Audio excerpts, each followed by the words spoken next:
చిత్తూరు జిల్లా పుంగనూరులో సావిత్రిబాయి పూలే జయంతి వేడుకలను బీసీ ప్రజా సంఘాల నాయకులు ఘనంగా నిర్వహించారు.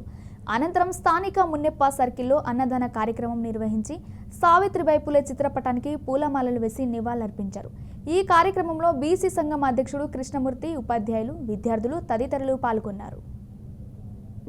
జ్యోతిరావు పూలే అంటే తెలియని వారు ఉండరు, అలాగే సావిత్రిబాయి పూలే అంటే తెలియని వారు ఉండరు. ఆమె సావిత్రిబాయి పూలే గారు మొట్టమొదటి చదువుల తల్లి, మహిళలకందరికీ విద్యాబుద్ధులు నేర్పించినటువంటి మహానాయకురాలు మన సావిత్రిబాయి పూలే. సతారా జిల్లాలో మహారాష్ట్రలో జన్మించినటువంటి మన సావిత్రిబాయి గారు అనేక సంక్షేమ కార్యక్రమాలు చేసినారు.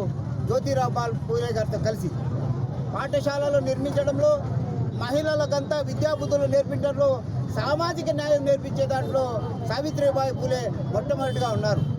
19వ శతాబ్దంలో 1960 నుండి 1975 వరకు వారు చేసినటువంటి సామాజిక సేవా కృషి వల్లనే వారికి ఇలాంటి పేరు వచ్చింది.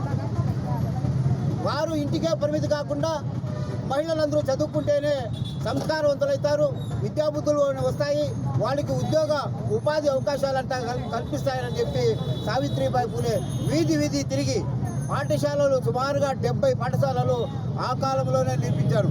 అనువాదం అంటే మనల్ని మహిళలని అణచివేత, మహిళలు విద్య నేర్చుకోకూడదు, ఎవరు కానీ విద్యాబుద్ధులు నేర్చుకోకూడదు అని చెప్పి ఆనాడు బడుగు బలహీన వర్గాల మీద చాలా అణచివేతకు గురైన టైంలో బ్రిటిష్ వాళ్ళని కూడా ఎదిరించి మన సావిత్రిబాయి పూలే, జ్యోతిరావు పూలే గారు బిడ్డలు కూడా వారికి అడ్డమొస్తారని చెప్పి ఆ కుటుంబ వ్యవస్థని పక్కన పెట్టి మన కోసం త్యాగం చేసినటువంటి త్యాగధనులు జ్యోతిరావు పూలే గారు, మహాత్మా సావిత్రిబాయి పూలే.